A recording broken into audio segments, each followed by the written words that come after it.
So my tribute speech is dedicated to my mother. My mother's name is Draper, and throughout my life, my mom has always told me that it is okay to be vulnerable. That in fact, it's actually vulnerability measures one's courage.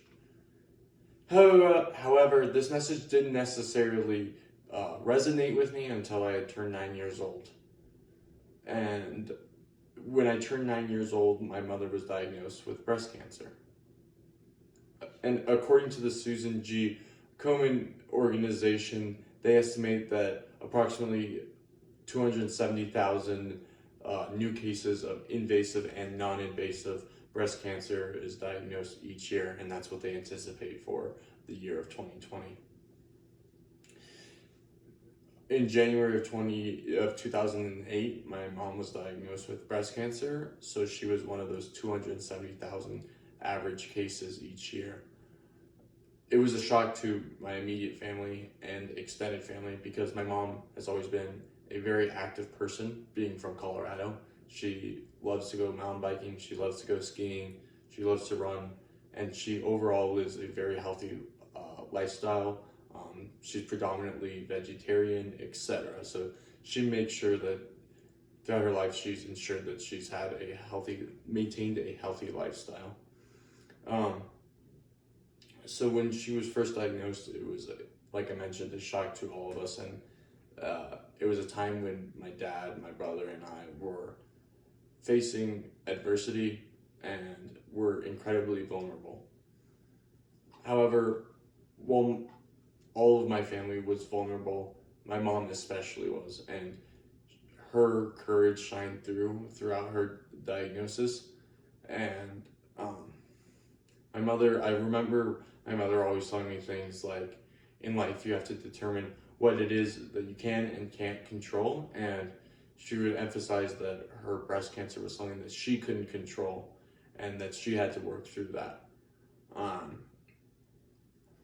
Although my mother had several cycles of chemotherapy and multiple drugs and many treatments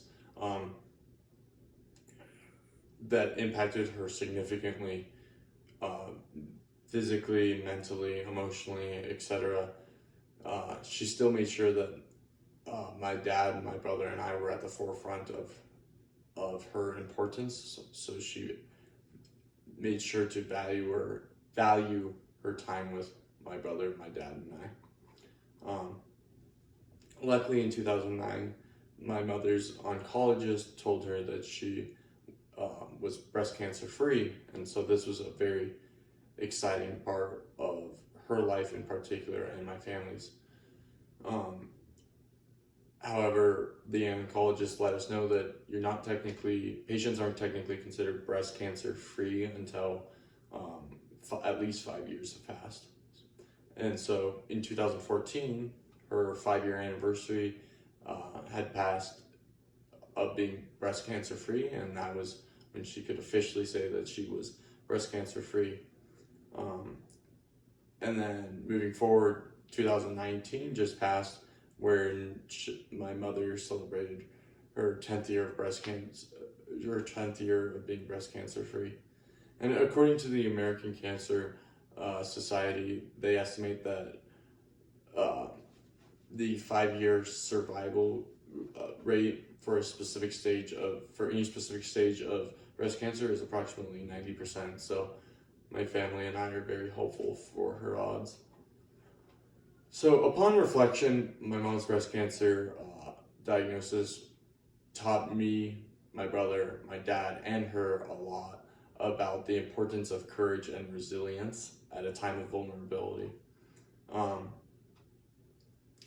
At a time of vulnerability, when my mom was diagnosed and through her treatment of breast cancer, she indicated that, like she would always tell us, the breast cancer was out of her control. But she made sure that we were of highest importance to her, and that really showed us that if she has the courage to go through what she was going through, then we have the courage to be there for her. So as a moral of the story or conclusion to my speech, in my early childhood years, I never really believed my mom that vulnerability was a measure of someone's courage, but uh, what I know now but didn't realize then was that it is in fact okay to be vulnerable. Vulnerability is a measure of your courage, and uh, breast cancer is such a scary and intimidating diagnosis that my mother went through, that my mother is living proof that courage is ultimately the ultimate treatment to uh, breast cancer treatment. So if you believe that you can become a survivor, then that is the hope is the biggest importance of breast cancer treatment. As Elizabeth Shue, an American actress, once said, "I understand now that the vulnerability I felt is the greatest strength a person can have. You can't experience life without feeling life. What I've learned is that being vulnerable to somebody you love is not weakness; it's a strength." And my mom showed that throughout her breast cancer experience. Thank you.